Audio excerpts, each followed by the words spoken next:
Hello everyone, hello my dear students, myself Ashish Dubey and we are going to discuss about body fluids and circulation. So let's start. We are going to discuss from the very basics, that is all the living organisms are made up of cells. So these cells, in order to survive, in order to continuously performing metabolic reactions, they need essential substances, the constant supply of essential substances, which we name as nutrients and oxygen. In nutrients, we can give example of glucose mainly. Glucose, okay, which act as primary respiratory substrates for our cells. So essential substances are in constant demand by the living cells, and in return they are leading to formation of many useful substances and also harmful substances. And these harmful substances in the form of waste, which can be exemplified best in the form of nitrogenous waste, that is the urea.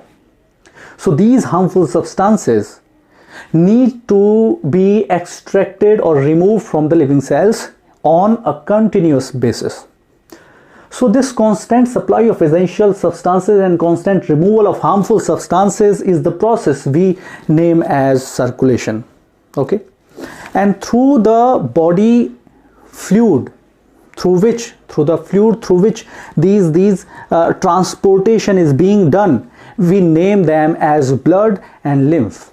So now we are very clear about the title of the chapter, that is body fluids and circulation.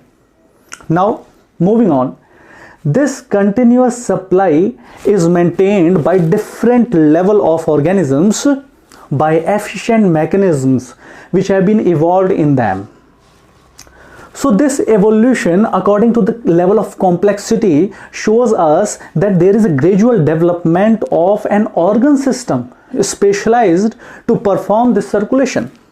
So the organ system which is completely dedicated for this circulation, okay, is known as circulatory system.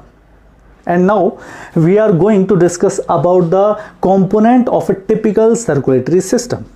So number one is the body fluid. Body fluid may be blood or lymph, or in an organism both can be present. Okay, like in human being we are having blood as well as lymph. However, lymph is secondary, it is an accessory body fluid, but it is present. Then second component is the pumping organ. The pumping organ provide that force through which this body fluid will circulate in entire body. So pumping organ is heart. So now there is a point that heart may or may not be present. It is not a hard and fast condition that heart should be present. So the pumping organ is heart. Vessels. These vessels are the third component. Again, I'm saying that we are discussing about the typical features of a circulatory system. So vessels, if they are present, they will take that body fluid from the heart to different tissues of our body, okay, and will collect the waste from them and will carry them back to the heart. Okay, so these vessels can be arteries, veins and capillaries, and these capillaries are very important. These are actually the diffusion point or the exchange point of all the nutrient substances and the waste substances. Okay, so we here discuss about the body fluid and circulation. The title of the chapter we understood, and then what is the circulation and how the circulatory system is evolved, and it depends on which features we discuss, and we also discuss the typical circulatory system components. So in the next lecture we will be discussing about the type of circulatory system and trends in the animal kingdom.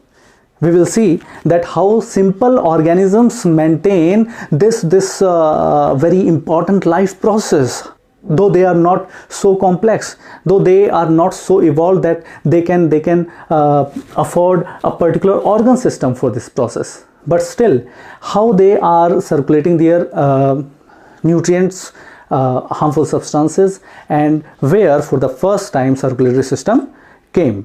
So we will be discussing that. So thank you and keep watching.